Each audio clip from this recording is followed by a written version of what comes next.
They say graduation is the start of your life, that everything before it was a warm-up act.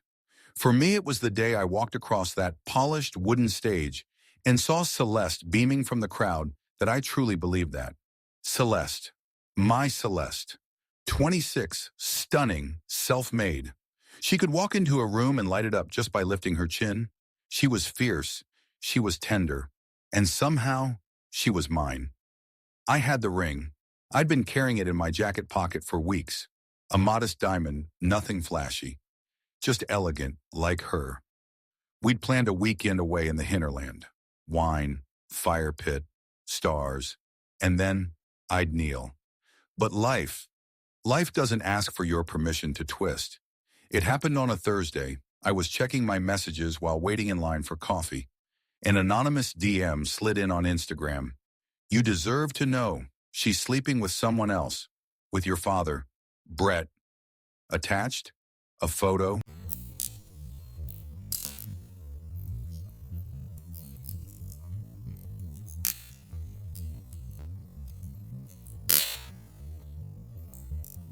Blurry, grainy, but real.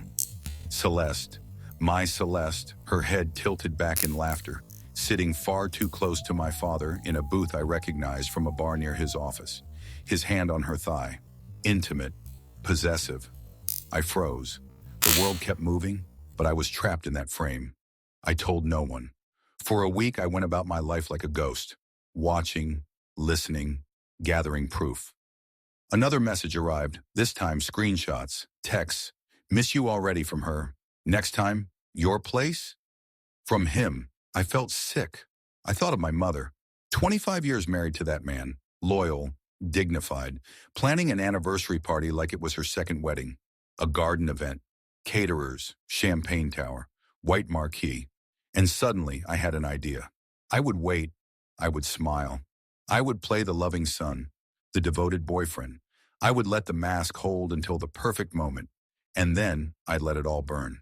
The party was flawless. The garden glowed under the golden hour sun.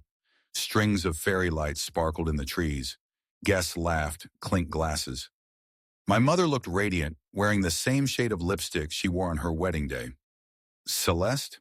She wore blue, my favorite color. She kissed my cheek as we arrived, whispering, "You look so handsome tonight." I looked at my father, grinning like a king. I imagined his phone in his jacket pocket, full of secrets. He raised his glass to me. I raised mine back. And then, the microphone was passed to me. "Caleb, would you like to say a few words?" I stepped forward, took the mic, looked at them all, family, friends, neighbors, clients, and I began. Good evening, everyone. For those of you who don't know me, I'm Caleb, Brett and Marianne's only son.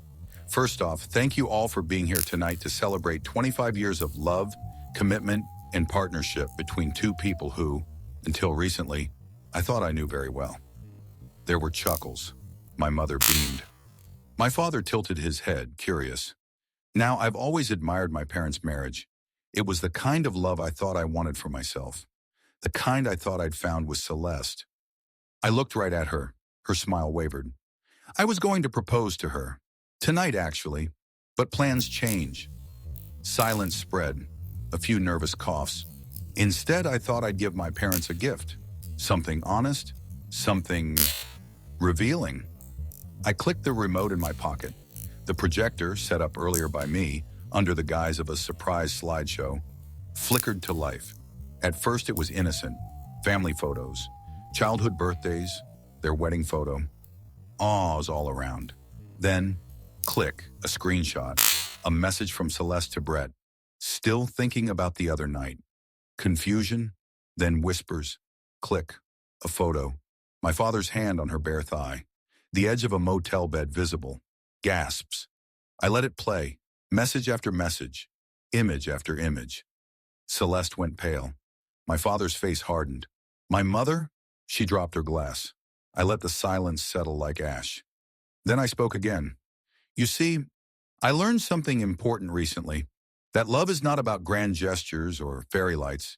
It's about loyalty, integrity, and sometimes truth, no matter how ugly.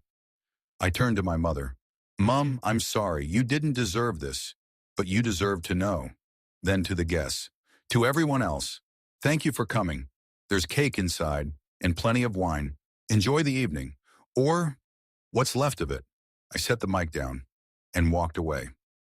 That night I drove, nowhere in particular. I left my phone off, left the ring on the passenger seat.